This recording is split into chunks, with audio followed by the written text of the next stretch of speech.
চট্টগ্রামে 10টা অস্ত্র আইনের মামলা থেকেও এবার খালাস পেলেন সাবেক স্বরাষ্ট্র প্রতিমন্ত্রী লুৎফুজ্জামান বাবর সহ 5 জন। 17 বছরের কারাবাস শেষে এখন কেবল তার মুক্তির অপেক্ষায় স্বজনরা। মঙ্গলবার হাইকোর্টের দেয়া এই রায়ে উলফার সামরিক কমান্ডার পরেশ বড়ুয়া সহ 5 জনের যাবজ্জীবন সাজা থেকে কমিয়ে বিভিন্ন মেয়াদে দণ্ড দেওয়া হয়েছে। সাবেক স্বরাষ্ট্র প্রতিমন্ত্রী লুৎফুজ্জামান বাবরের এলাকা নেত্রকোনা থেকে আসা বিএনপির নেতাকর্মী ও স্বজনদের পদচারণা আর স্লোগানে মুখর হাইকোর্ট চত্বর। 17 বছর ধরে জেলে থাকা তাদের নেতা 10টা অস্ত্রের দ্বিতীয় মামলা থেকেও খালাস পেয়েছেন। এই খবরে বাঁধভাঙা উল্লাস।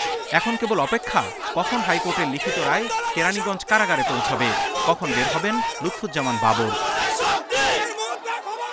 কারাগার থেকে এটা আমরা বলতে পারি না। আমার মনে হয় সারা বাংলাদেশের মানুষ চলে আসবে, দল বল নির্বিশেষে। এই দলের জন্য উনি যে শ্রমটা দিয়েছে, আমার মনে হয় না যে এরকম শ্রম এরকম নিঃস্বার্থভাবে কষ্ট আর কেউ করতে পারবে। 2004 সালের এপ্রিলে চট্টগ্রামে 10টা অস্ত্র আটকের ঘটনায় 2টি মামলা হয়।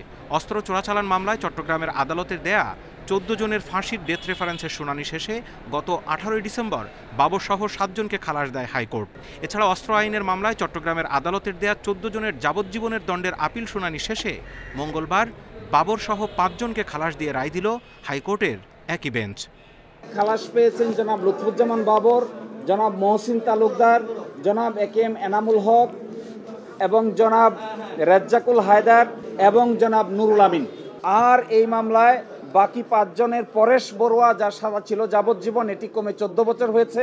অস্ত্র আটকের এই একটি ঘটনায় যেভাবে 2টি মামলা হয়েছে এবং একই সাক্ষী নিয়ে একই সাথে চট্টগ্রামের আদালতে বিচার করে সাজা দেওয়া হয়েছে, তা নিয়ে হাইকোর্টে আইনি প্রশ্ন তোলেন আসামি পক্ষের আইনজীবীরা। আমাদের হাইকোর্টের ডিসিশন, পাকিস্তান সুপ্রিম কোর্টের ডিসিশন, ইন্ডিয়ান সুপ্রিম কোর্টের ডিসিশন আমরা দেখিয়ে বললাম যে এটা কোনো অবস্থাতেই এটা আইনে অ্যাডমিসেবল না, এটা আইন অনুযায়ী হয়নি। কারণ হলো যদি 2টা মামলা হয়ে থাকে তাহলে 2টা মামলায় আলাদা আলাদা সাক্ষী হবে।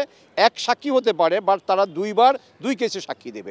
মারা যাওয়ার কারণে সাবেক শিল্পমন্ত্রী ও জামায়াতের আমির মতিউর রহমান নিজামী, এনএসআইয়ের সাবেক মহাপরিচালক আব্দুর রহিম সহ 4 জনের আপিলের পরিসমাপ্তি ঘোষণা করা হয় এই রায়ে। Zahidul Bashar, Independent News, Dhaka.